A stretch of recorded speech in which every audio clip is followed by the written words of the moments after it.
How the Grinch Stole Christmas by Dr. Seuss.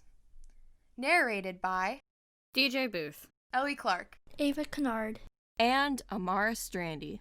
With LUKE CAMBRONNE as the Grinch.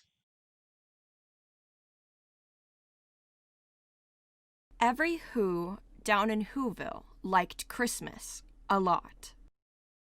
But the Grinch, who lived just north of Whoville, did not. The Grinch hated Christmas, the whole Christmas season. Now, please don't ask why. No one quite knows the reason. It could be his head wasn't screwed on just right. It could be, perhaps, that his shoes were too tight. But I think that the most likely reason of all may have been that his heart was 2 sizes too small. But whatever the reason, his heart or his shoes, he stood there on Christmas Eve, hating the Whos. Staring down from his cave with a sour, grinchy frown at the warm lighted windows below in their town. For he knew every Who down in Whoville beneath was busy now, hanging a mistletoe wreath. And they're hanging their stockings. He snarled with a sneer. Tomorrow is Christmas. It's practically here. Then he growled, with his Grinch fingers nervously drumming. I must find some way to stop Christmas from coming. For tomorrow, he knew. All the Who, girls and boys, would wake bright and early. They'd rush for their toys.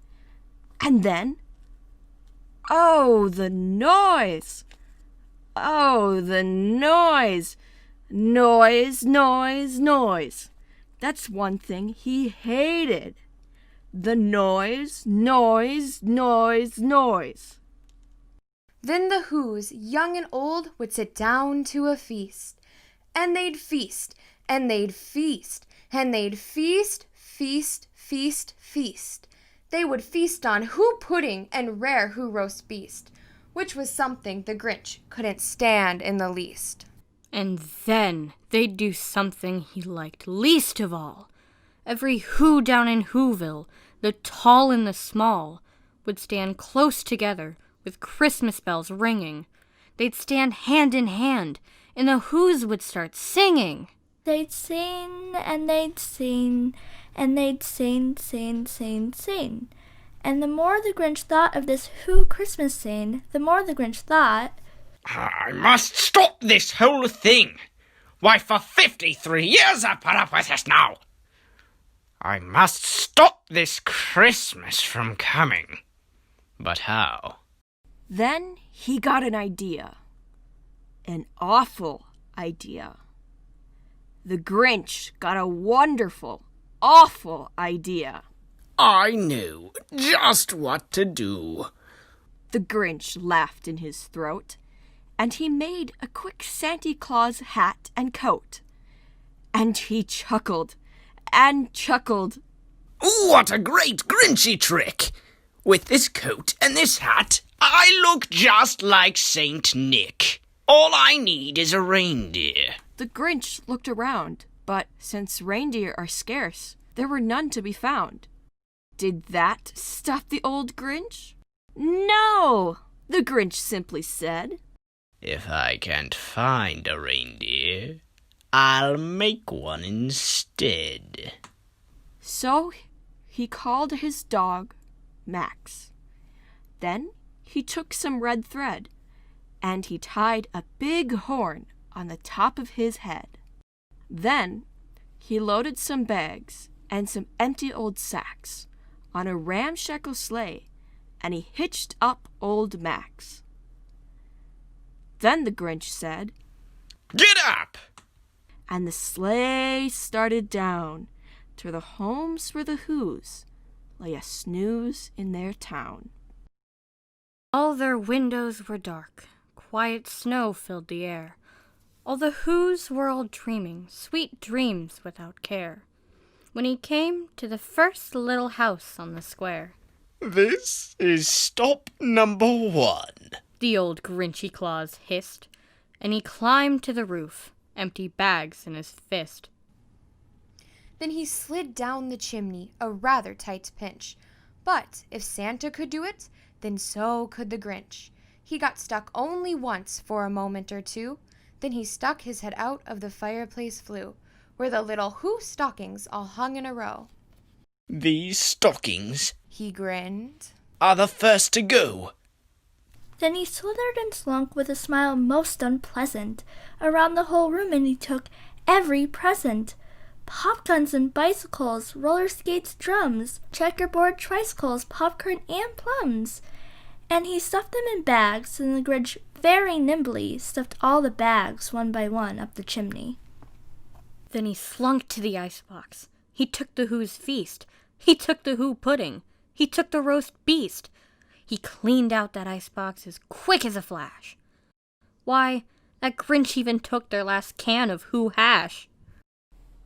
Then he stuffed all the food up the chimney with glee. And now Grinned the Grinch. I will stuff up the tree. And the Grinch grabbed the tree and he started to shove, when he heard a small sound like the coo of a dove. He turned around fast and he saw a small Who, little Cindy Lou Who was not more than 2. The Grinch had been caught by this tiny Who daughter, who got out of bed for a cup of cold water. She stared at the Grinch and said, Santa Claus, why? Why are you taking our Christmas tree? Why? But, you know, that old Grinch was so smart and so slick. He thought up a lie, and he thought it up quick. Why, my sweet little tot, The fake Santa Claus lied. there's a light on this tree that won't light on one side. So I'm taking it back to my workshop, my dear. I'll fix it up there and I'll bring it back here.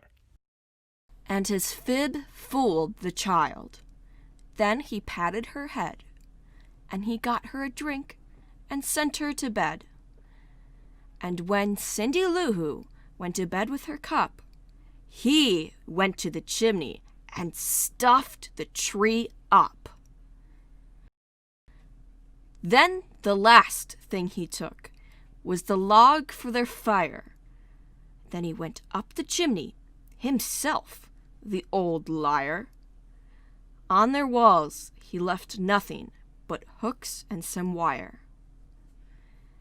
And the one speck of food that he left in the house was a crumb that was even too small for a mouse.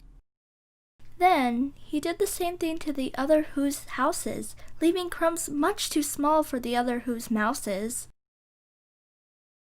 It was 1/4 dawn, all the Who's still abed, all the Who's still a-snooze, when he packed up his sled. Packed it up with their presents, the ribbons, the wrappings, the tags and the tinsel, the trimmings, the trappings. 3,000 feet up the side of Mount Crumpet, he rode with his load to the tip-top to dump it. Pooh-hoo to the Who's. He was grinchishly humming. They're finding out now that no Christmas is coming. They're just waking up. I know just what they'll do. Their mouths will hang open a minute or two. Then the Who's down in Whoville will all cry boo-hoo. That's a noise Grinned the Grinch. that I simply must hear.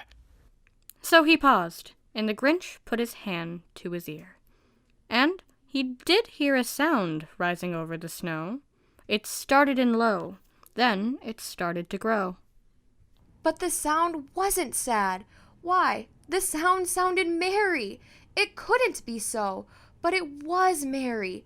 Very. He stared down at Whoville. The Grinch popped his eyes. Then he shook. What he saw was a shocking surprise. Every Who down in Whoville, the tall and the small, was seen without any presents at all. He hadn't just stopped Christmas from coming, it came. Somehow or another, it came just the same. And the Grinch, with his Grinch feet ice cold in the snow, stood puzzling and puzzling. How could it be so? came without ribbons. It came without tags. Came without packages, boxes, and bags. And he puzzled 3 hours till his puzzler was sore. Then the Grinch thought of something he hadn't before. Maybe Christmas, he thought, doesn't come from a store. Maybe Christmas, perhaps, means a little bit more. And what happened then? Well, in Whoville they say that the Grinch's small heart grew 3 sizes that day. And the minute his heart didn't feel quite so tight, he whizzed with his load through the bright morning light, and he brought back the toys and the food for the feast. And he himself. The Grinch carved the roast beast. The end.